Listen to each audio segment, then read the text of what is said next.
All right. So, um, my name's Keith. I'm a meditation teacher for Meditation Breaks. We're a company that does, private and group um, meditation sessions. And you teach you how to meditate and teach you the benefits of meditation and um, get people started on a really cool practice that is meditation. And so these Wednesday classes are like a drop-in for anyone to come in and check it out. And we're covering a range of topics. And I always try to like give a little intros to what meditation is for the newcomers.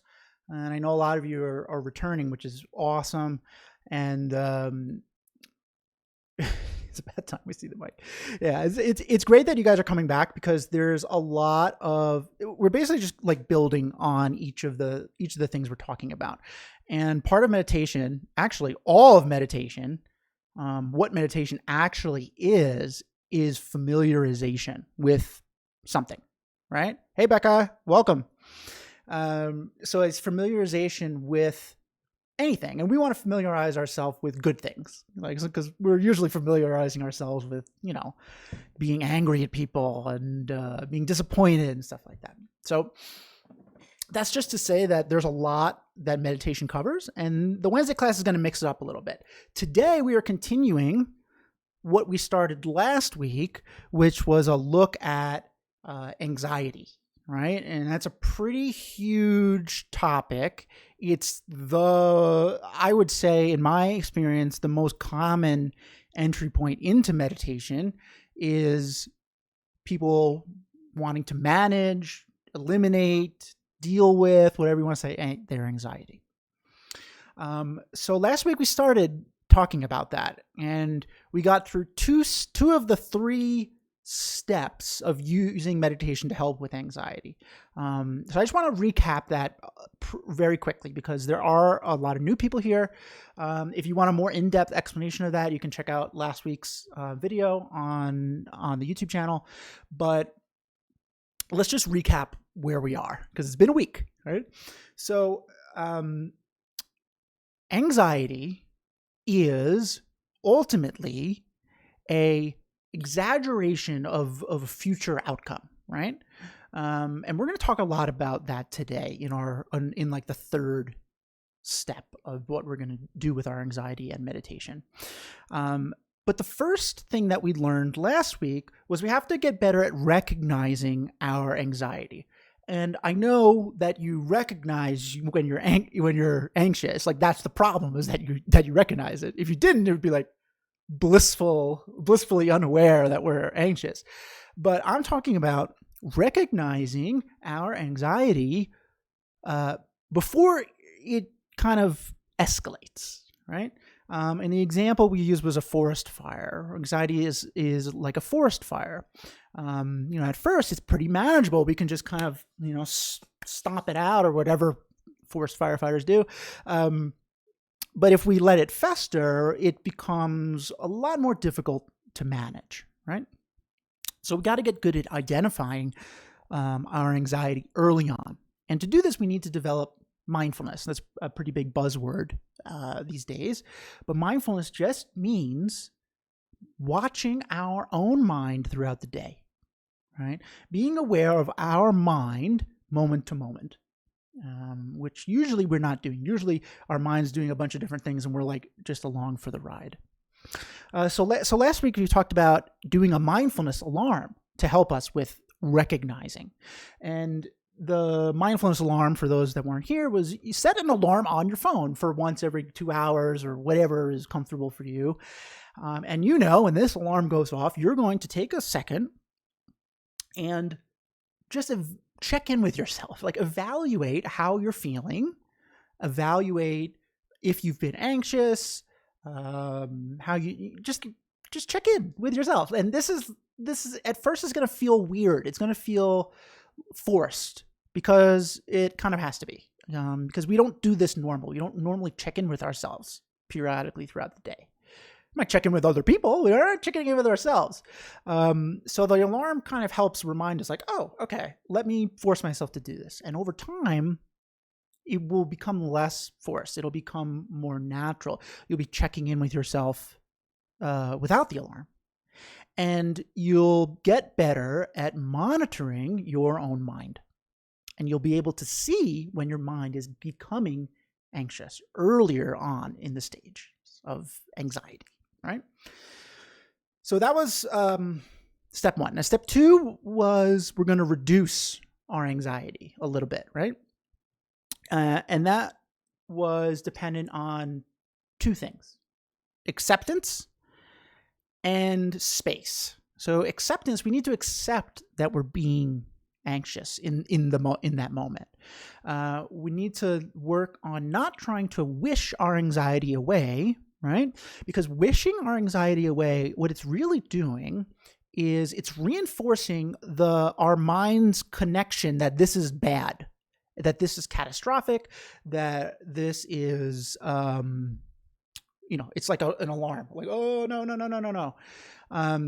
So we need to be okay with the fact that we're being anxious. And it's very difficult at first because anxiety is very uncomfortable, right? And if you remember last week, we talked about that mountain meditation, right?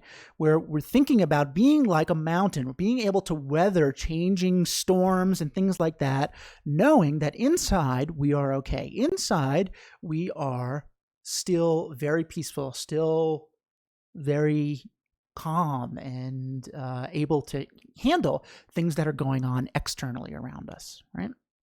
So acceptance is a huge part of this. And it just takes practice.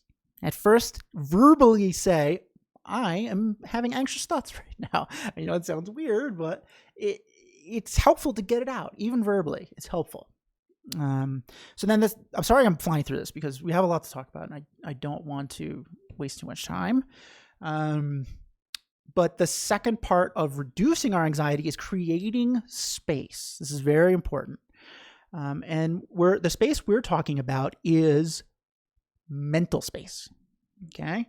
But we use a physical space example to help us understand why creating space is helpful. The example that we used was when my wife and I were in Montana looking at a thunderstorm way off in the distance. And we were sitting there watching beautiful blue skies over here, and way off in the distance, very dark clouds. We could see the lightning, and it was fascinating. It was so cool. We're watching this lightning storm from far away. But over time, the storm got closer. The storm got closer to us, and the closer the storm got to us, the less cool the storm became, the more panicked we became, to the point where we're like, we got to get inside. We're not safe. We're not safe here. So this is an example of how space can play a part in how acute our feelings are towards something. We're going to talk a lot about this today because this is a concept that is really important, and it goes pretty deep. But that's just to say, like, when the storm is over our head, we're panicked.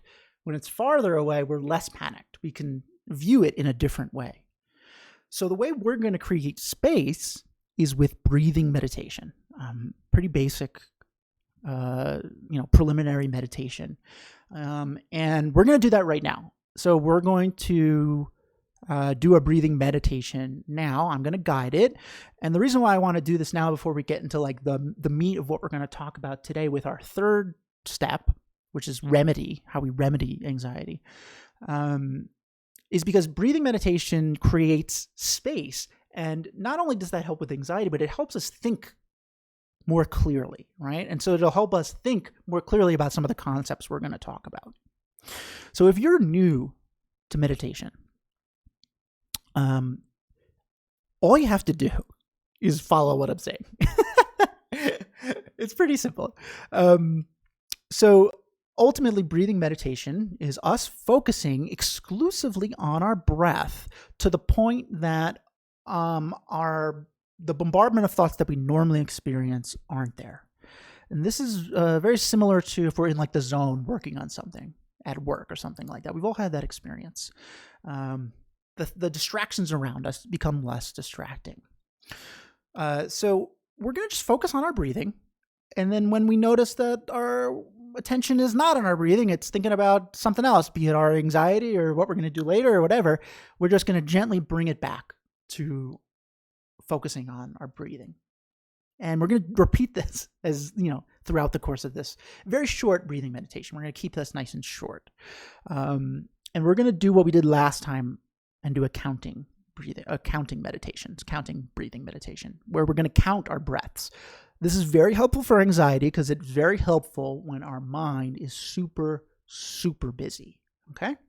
So let's do this, and then we're going to talk some more about anxiety and how we can combat it. Just before we do this, just so anyone who's new, feel free to ask me questions throughout this entire thing. That's what this format's all about. Just fire away in the chat if you have a question, and I'll do my best to answer it.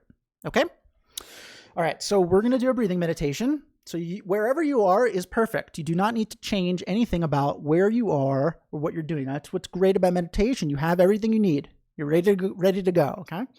So if you're sitting in a chair, just sit in a nice, like kind of upright position. If you're you're laying down, be relaxed. Try not to fall asleep. We're trying to, be active with our mind here. But however you're sitting or laying is fine. And we're going to gently close our eyes. And we're going to start by checking in with ourselves. Just like we were talking about earlier, take a moment and check in with how you're feeling, physically, mentally.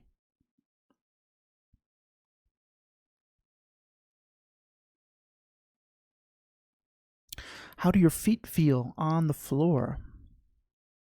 If you're laying down, how do your legs feel? Are your shoulders tense?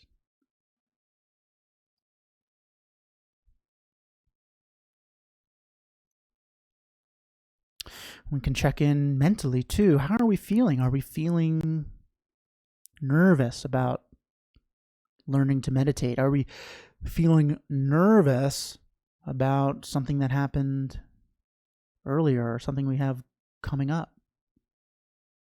Are we happy? Whatever it is, just check in and acknowledge it.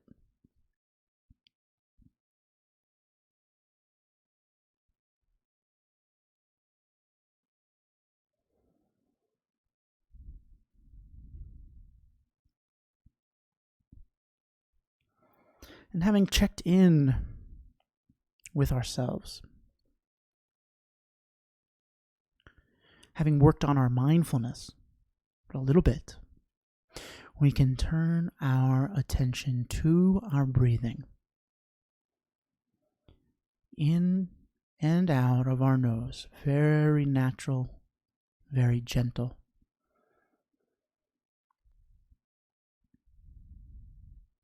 We can notice the sensations we feel as we breathe in and as we breathe out. The cool air coming through our nose as we breathe in. The warm air leaving our nose as we breathe out.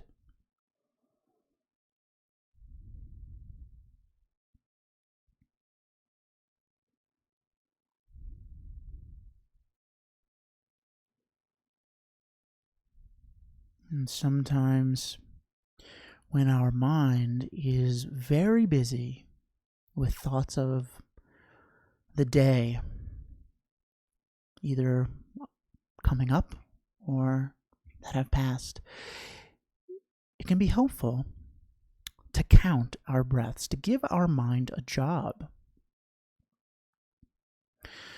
So as you breathe in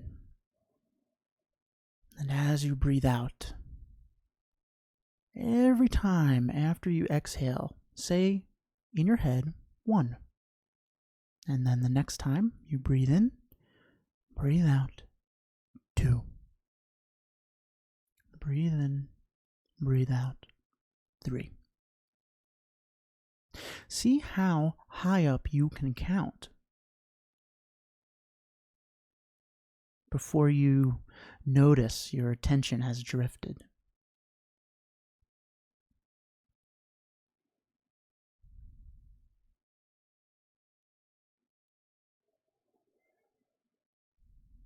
When you do notice that your attention has drifted and is no longer focusing on counting, or you lose track of what number you're on, that's okay.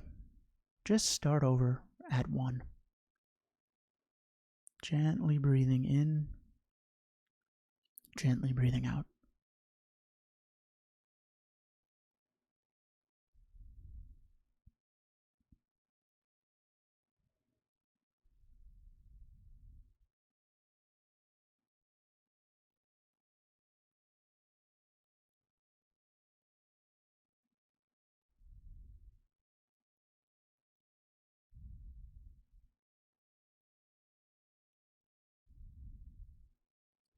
If you lose track of what number you're on, or you start thinking about something other than your breath, just start over. Start over at 1.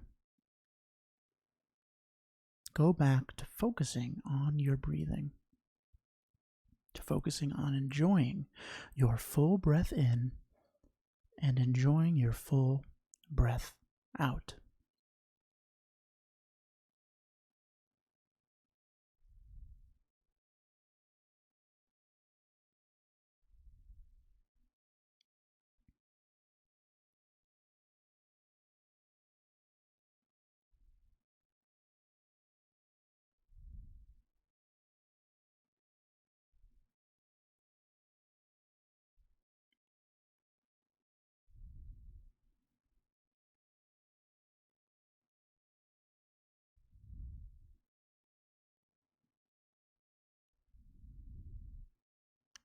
Just keep breathing in and out. You are meditating. How amazing.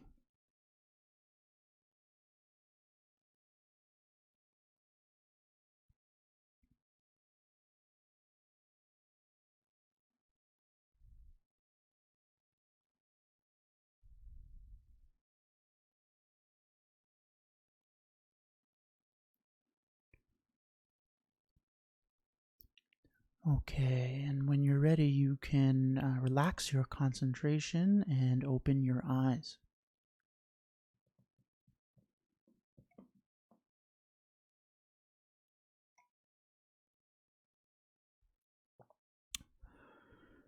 Okay, so that was a short breathing meditation.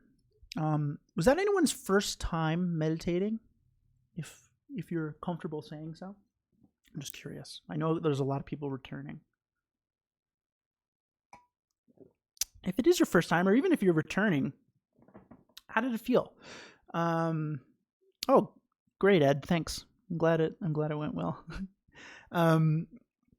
So essentially, what we're doing, and it takes time. It takes practice, right? Like anything else, anytime you learn something, you have to familiarize your mind with it. That's what meditating is. We're using a technique of focus to familiarize ourselves with something. And right here, we're familiarizing ourselves with being able to focus on our breath. Because as we become more proficient at doing so, we can start to see that just by focusing on our breathing, we can create some of that space. We can relax a little bit. And if we can relax a little bit, if we can create a little bit of space, we can create more and more and more and more until we are extremely relaxed, extremely distant from the things that are bothering us, so we can look at them in a different light. Okay? So that is an important point and a good segue to what we're going to talk about now, because breathing meditation is sort of like a bump in volleyball. You guys play volleyball? I don't know why I'm obsessed with referencing things I know nothing about, but like a bump, right? We bump the ball up and then we're getting ready to spike it, right?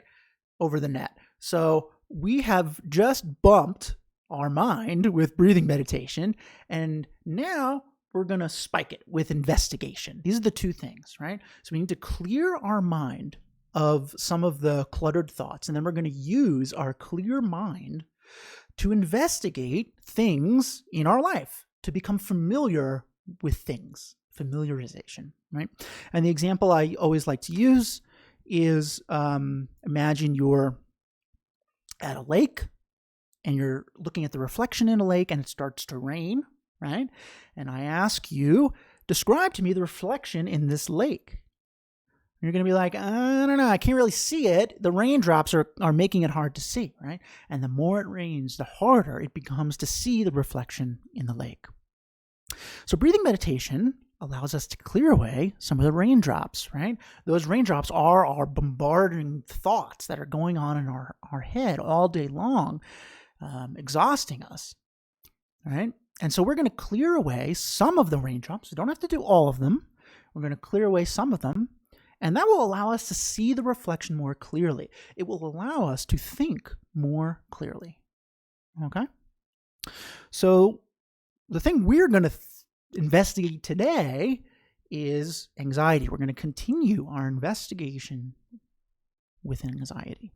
And so we went over the first two steps again in combating anxiety.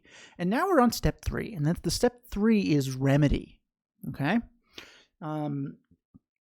So with our, we've created space and we are feeling a little bit more relaxed, right? And now we're going to use our relaxed mind to investigate two things. We're going to investigate, where is our anxiety coming from? Like, where is it actually coming from, right? And then the second thing we're going to investigate is, why is it so painful? Why is it so catastrophic? Like, what's going on there? Why does it feel so bad, right? So we mentioned this at the beginning, that anxiety is an exaggeration of a future outcome. It is a fear of the unknown, right? And this is a really important thing to recognize, because a lot of times when we're dealing with anxiety, we're thinking that it's happening right now, right? That's usually when we notice, not early. And so we're like, it's happening now. It's not future, it's now. But our anxiety is really based in the future. I shared last week I have a kind of a phobia or, anxiety about itching. And so when I would get an itch, I would be like, it'd be happening, but I'd be like, really in my head, what I'm anxious about is, how long is this going to last? Is this is it back? Am I going to be itching for a while? All those thoughts that jump around, they're all things, unknown events, unknown future events, right? And so our anxiety is really based in the future, based in the unknown, right? The example we used last week with the job interview, I think I'm going to go back to that. I'm going to go back to that, because I think that'll be good for the people that were here last week. So we're going to imagine that we have a job interview, right? We've all probably had that before. And so we have a job interview and it's coming up and we start to think about it and we're getting anxious, right? And what happens? We start to think, what if I say something stupid in the interview? And then we go to the next level. I'm always saying dumb things. I'm always saying something wrong. And then we go to the next level. What's wrong with me? Why am I always saying something wrong? What's wrong with me? And then we kind of conclude, I don't want to go to this interview. I don't want to go to this. And this can be used for any form of anxiety, like going to a social event or really anything. The thought process is very similar. So how is this example an exaggeration of a future outcome, right? So we're taking an event that hasn't happened yet. The job interview, it hasn't happened yet, right? We're thinking about it, but it hasn't happened yet, right? So that is a future event. we're imparting a negative outcome to it, right? With what if I say something stupid, right? So we're basically making an association, a prediction that it's going to go wrong, right? We're predicting the future. It's going to go wrong. We're thinking about it going wrong, right? And then we're exaggerating that negative outcome, right? I always say something stupid. What's wrong with me, right? These are exaggerations of this little thought train that we're going down. And then we kind of fully label the event as bad, right? With, I don't want to go to this interview. It's going to be awful, right? So we can see that our anxiety in a social situation in this example is an exaggeration of a future outcome. This is really important because the future has not happened yet, right? Our anxiety is based in the future, but the future has not happened yet. And so what that means is there's flexibility. It can be changed. We have control over it, okay? Anxiety's power comes from our own mind. Not from the object, not from the situation, in my case, not from the itch. It's from our mind's association with this event, right? And this does not mean it's not real, okay? Like my itching thing is very real. I'm feeling itchy. It's very real. Sometimes you can even manifest physical symptoms from anxiety, with panic attacks and stuff like that. But what it means is that we have options. If anxiety came from out there, right, not our mind, then we'd be at the mercy of it. We would not. There's not anything we can do, right? We can't control all the things that are going on outside of our lives, but we can control our mind. So this is really good news for us. And we need to familiarize ourselves with this. We need to investigate this to see if we think it's true. Because this is a huge part of the remedy, realizing that we have options, that we have control. We can control our minds, and because anxiety is coming directly from our mind, because that pain is coming directly from our mind, we can control it. We can work to fix it. It's very powerful. It takes time. But it's a very powerful thing to realize, right? So the second part of our remedy portion is investigating why our anxiety feels so painful, so unmanageable, so acute, right? And a huge part of this is because it's happening to us. Right? And let's go back to the Montana storm example, right? When the storm is far away, it's not that big a deal, right? We're kind of fascinated by it. We're looking at it with fascination, not with anxiety or fear. But as the storm gets closer to us, it starts to feel less cool. It starts to feel more panic-inducing, right? Our anxiety is extremely acute because it's our anxiety. This is a really important concept in meditation, the idea of me and them, I and you, and how we treat these things differently, because it really is a matter of perspective. All right. And I know some of these topics are a little, they're intriguing, but they can be a little challenging. So it takes time for us to really kind of investigate them and get behind them. But does that make sense? Do you agree with that? That like things that are happening to you feel worse, right? A good example. Okay, let's do a thought, a little thought thing.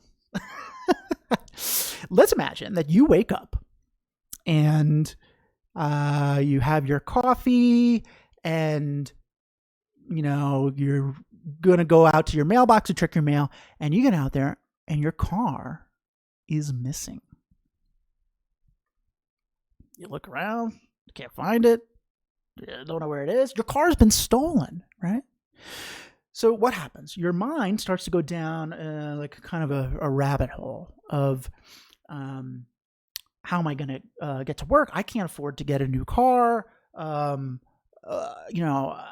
What if I get fired from my job? Like all these things are starting to like pop up in our mind because our car has been stolen, right? It's a very acute feeling. It feels very bad. Okay, let's rewind. And this time, you wake up and you have your coffee and you go out to your mailbox and you get a phone call. It's your friend, and they're very upset because their car has just been stolen. What is your reaction? If they're a very good friend, you might be really upset for them. You might feel really bad for them. You might be wondering if they need help, right?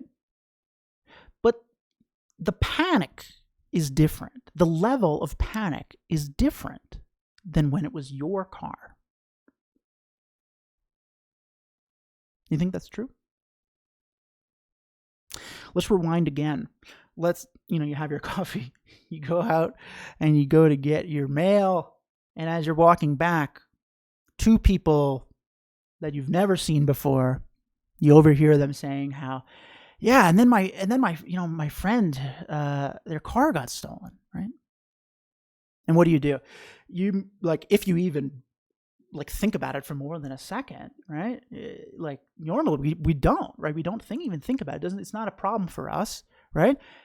Sometimes we're even like, boy, I'm glad it happened to them and not me, right? I'm really glad that it was their car and not mine. So you can see there's like a totally different response for when things are happening to us versus people that are further from us, right? So like family is close to us, strangers are far from us, right? And this is very important to note because in all of those situations, the situation is the same. A car has been stolen. But the only one that bothers us is our car, right? Why? Right? Isn't it just as problematic for a stranger's car to be stolen? For them, from their perspective, it's their car. See? So it's a matter of this like me and you thing. Do I think people are consciously taught to panic more about their issues versus yes?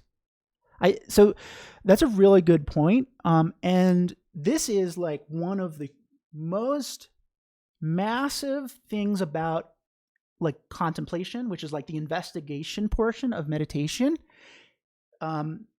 is realizing how differently we treat our own problems versus other people's problems, and trying to think about, is there like, why is that? And like, can we be more compassionate to other people?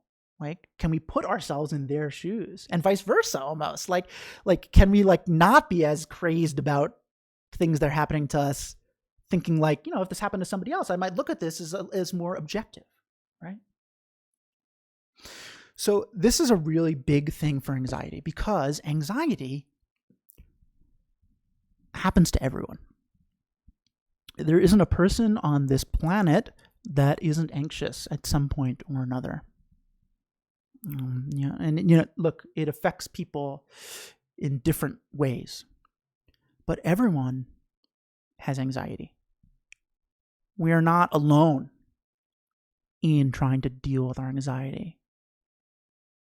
And doing this kind of thought exercise, we can see how the anxiety itself, the situation itself, is entirely influenced by our perspective, the perspective of our mind.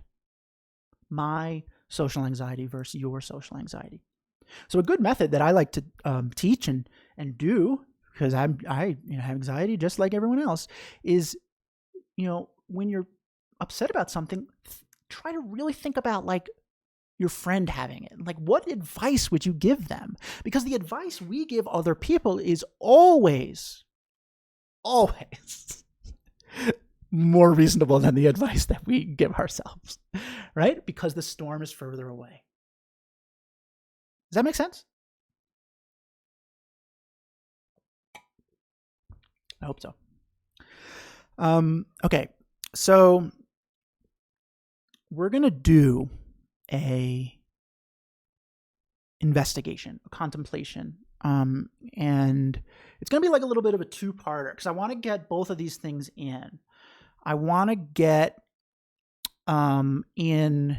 I'm glad you guys are jiving with that. It's a really cool thing to think about throughout the day. It's a little game you can play with yourself, like throughout the day. Like, well, if this was happening to somebody else, like what would my response be? What would I do? What would I do? What would I do? Right? How would I treat this differently? Would this be as critical? It's interesting. It's a very interesting thing to look at. Okay, so before we do this last thing, I just want to do like a full walkthrough example of this recognize, reduce, remedy for our anxiety. Okay, because this is like a two-parter, so I want to make sure that we're all on the same page. Okay, so let's use the job interview. We have a job interview. We're thinking about it. We're getting a little anxious, right? So we need to recognize. So we need to stop whatever we're doing and evaluate our mind, like non-judgmentally. How am I feeling? I am being anxious about this job interview, right? This is good. We've recognized our anxiety early on before it trails off, before the forest fire becomes unmanageable, right? We've recognized. Now we need to reduce. We need to accept that we're having anxious thoughts. We can say to ourselves, I am having anxious thoughts about the job interview. And that is okay. We can verbally say that. Eventually we'll internalize it. But for now, let's verbally say it. Let's accept that we're having anxious thoughts, not try to just wish them away. Then we're going to create space. We're going to take a moment, if we're able, hopefully, however long, be it a minute or 5 minutes, whatever. And we're going to do a breathing meditation. You can do the counting one. I've led some other breathing meditations in earlier live streams that you can use. We're basically just going to focus on our breath very normally.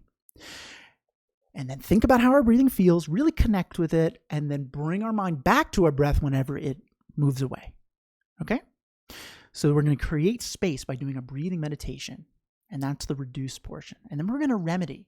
Okay? And with our mind being a little more relaxed from space, we're going to think about this job interview. We're going to think about how the interview hasn't happened yet.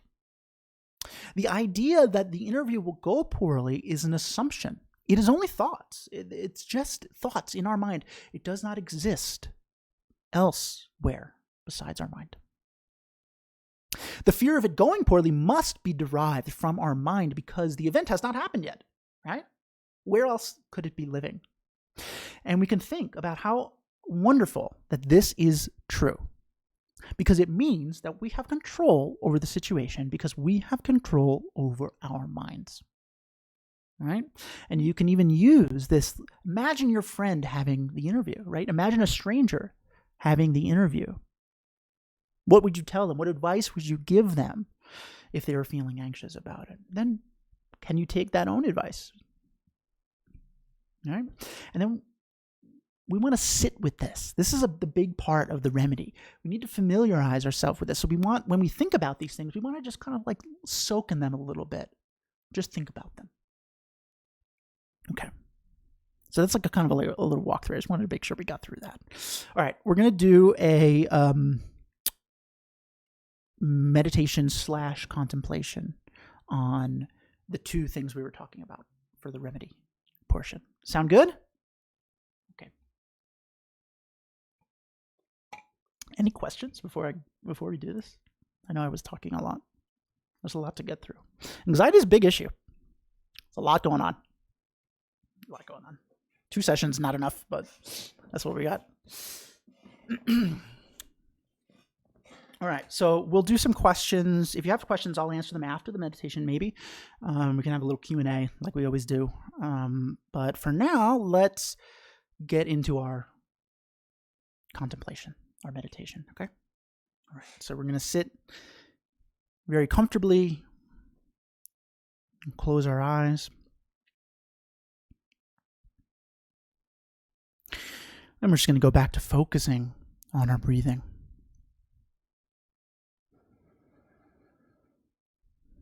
In and out, very gentle, very naturally.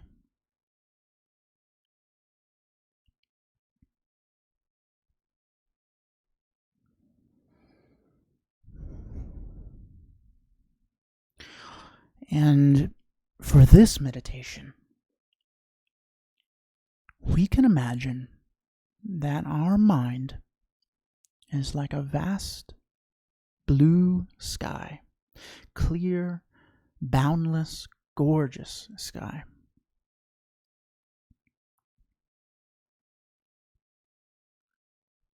Just imagine it. Picture it. And in our beautiful sky-like mind, there will inevitably be some clouds.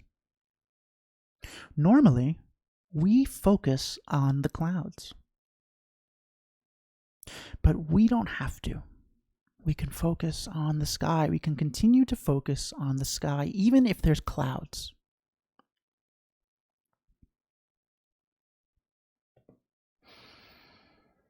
These clouds in our sky-like mind, these thoughts, these worries,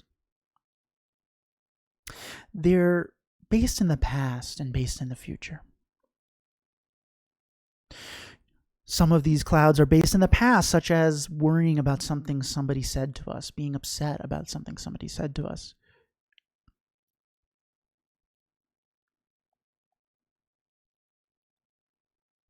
These thoughts, these events, they're gone. Yesterday is gone. We can choose to let those thoughts pass by, to pass through our sky-like mind. We can watch those clouds melt away.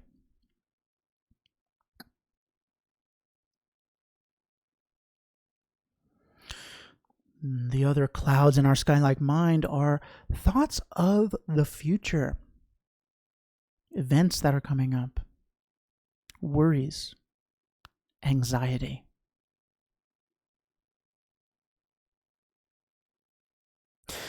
These thoughts of the future, they haven't happened yet. These events, they have not happened. They only exist in our mind. And so we can choose to let them float on by.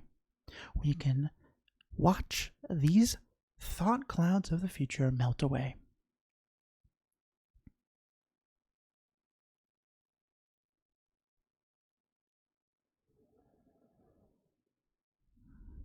And what we're left with is the present moment.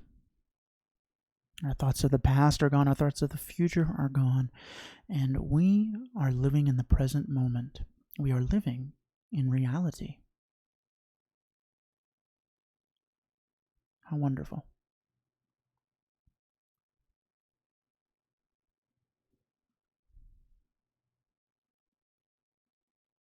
Take a moment to just enjoy being here now. Enjoy this moment, this moment, this moment, this moment.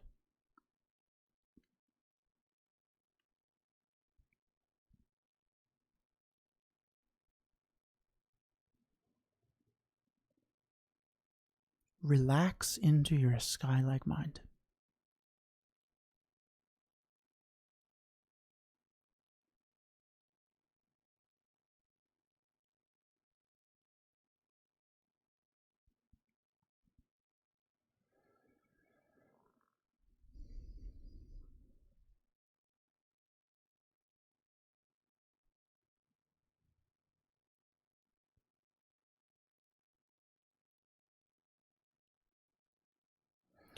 How wonderful that our anxious thoughts are based in the future.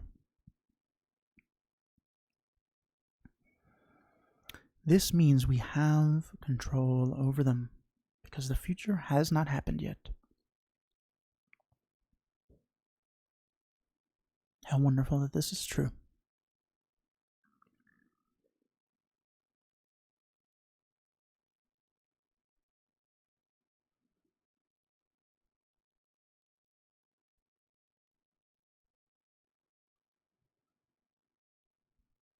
Enjoy this truth.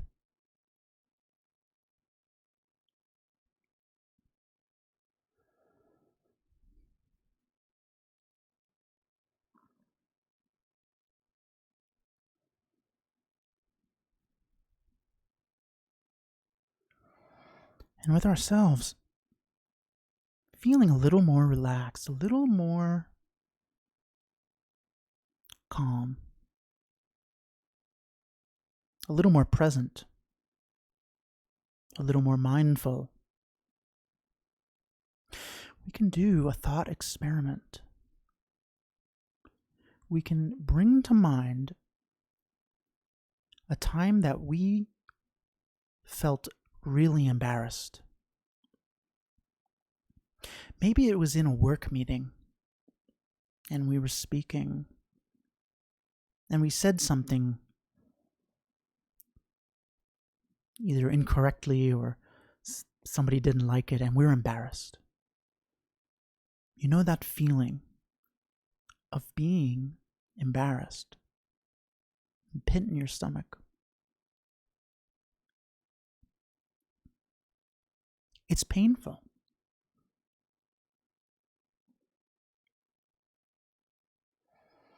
Now imagine you're in the same work meeting and a friend of yours is presenting and they mess up. They say something incorrect. Embarrassing. You might feel a little bad for them because they're your friend. You don't want them to feel embarrassed. But that pit in your stomach, that feeling, that like the butterflies in your stomach, it's not there.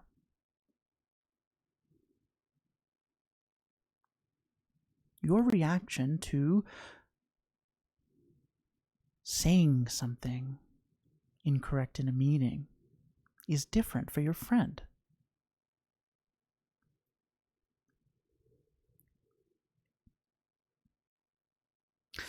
Now imagine you're in that same meeting and a stranger says something, somebody you've never seen before at your company, says something incorrect. What is your reaction? Maybe we feel a little bad for them. Maybe we laugh. We think it's funny. It's not painful. It's the opposite. It's funny. It's like not a big deal. It's more funny than painful. Isn't that interesting? In each of these examples, the situation is the same. Somebody says something that's embarrassing. But when it's us, it is very painful. The further away it gets from us, the less painful it seems. The more space that is in between the problem, the more objective we can look at it. We can look at it in a different way. The next time you're having a problem, think about your friend having that problem or a stranger. What advice would you give them?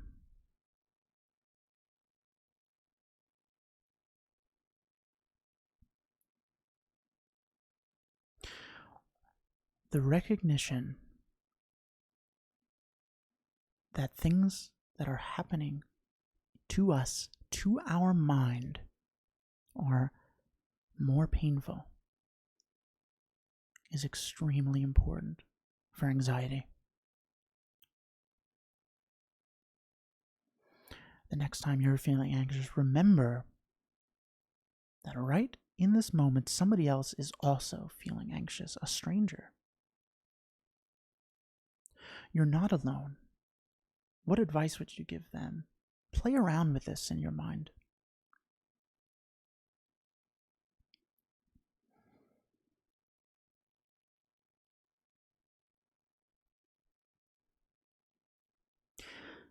Take the next 30 seconds to just let this sink in. Just sit there and breathe and just bask in these two realizations. That we have control over our minds and that we can distance ourselves mentally from our problems.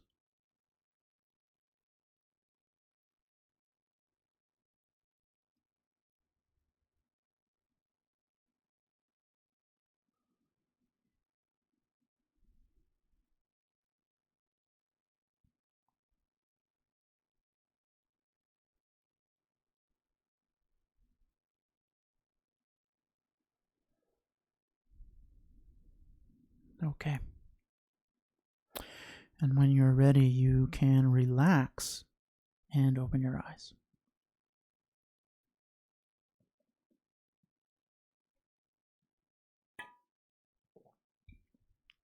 How was that?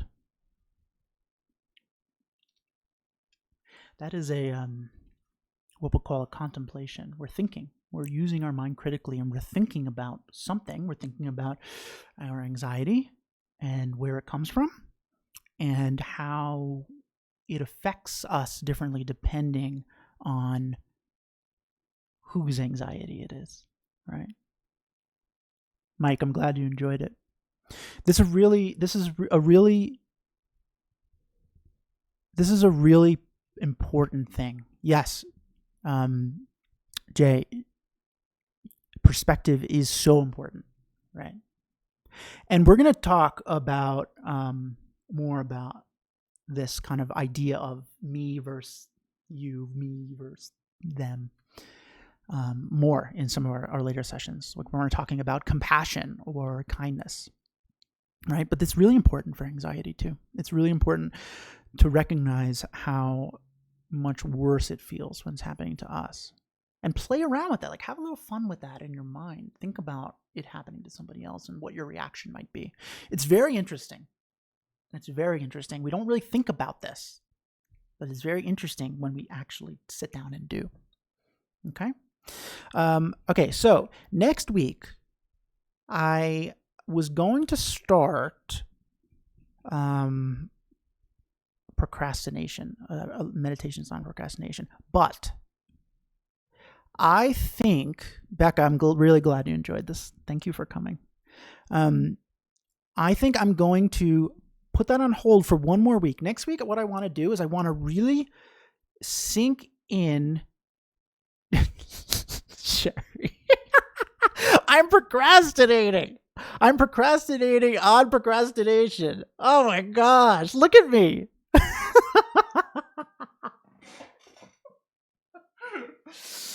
All right, Sherry wins. Sherry wins today. Comment of the day. Whatever. All right, I'm procrastinating it. Big deal. I'll get to it next week. The reason I'm putting it off is I want to really go through in detail the steps of meditation, right? We've kind of like piecemeal got them throughout the couple weeks we've been doing this, but I want to really lay out very clearly for you when you're meditating, like, okay, step 1, plan. We'll get into this next week, but we're going to plan. Then we're going to relax. Then we're going to investigate. And then we're going to familiarize. I want to go through these because I think it's really important. And no matter what we're doing, no matter what we're talking about, the methodology is exactly the same. So I think this is I want to like really drive this home. And then if I'm feeling up to it, we'll get into procrastination. So ridiculous. Does that sound like a good plan? Is that cool? I hope so. Okay. Thank you guys for coming. If you enjoyed this, if you found this at all fun, enlightening, intriguing, thought-provoking, whatever, relaxing, please come back. And bring a friend if you can. Like that's probably the two things that would be most helpful to me is bring a friend with you next time, next Wednesday. And if you don't mind, subscribe to my YouTube channel. I hate asking. I don't like asking at all, but it's how I can get more visibility on YouTube. It's like the only way. So it doesn't do anything it doesn't do anything for you. Just click a button and that's it. But for me, it's quite helpful. So if you found this interesting and you'd like to come back, subscribe to the YouTube channel and you'll be notified when we're doing this. We do it every Wednesday.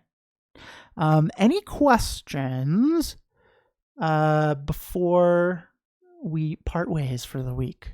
Sherry, thank you. You've been here a lot. Thank you. I'm really glad you're enjoying it. It's really nice to see you each week.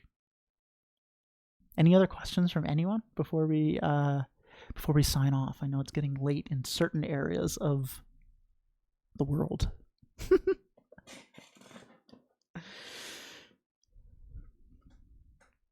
Joan. Yeah. So there's a lot of different, there's a lot of different resources for meditation out there. And that's why I wanted to really go through it in detail about, how I've learned and how I've practiced over the number of years that I've been doing this. So I'm hoping you'll have some good takeaways from there. Because sometimes some of the apps are good. They're really good. But a lot of them are just like breathing meditation and they don't really do a lot of investigation. I think that's it's a big part of it. We clear the raindrops off our lake and then we don't even look at the reflection, right? So we want to do both. What's the homework this week? Ken, the homework this week is the next time you're having a problem, I want you to think about your friend having that problem. And then think about a stranger having that problem. And that's it. Okay? I want you to just think about how is your feelings different in those scenarios? What advice would you give them if they were having the problem you're having? Right? And then think, is that advice better than what I was thinking? It will be. It always is. We give such better advice than we take. It's unbelievable. But that's why, because the storm's further off. We can view things a lot more clearly when it's happening to other people. Cool? All right, guys, thank you so much. It really means a lot to me to have you here, to give me a platform to share some of these things I've found really helpful for me, and I hope you're finding them helpful too. Thank you for coming. I hope to see you next week. Okay? Have a great one.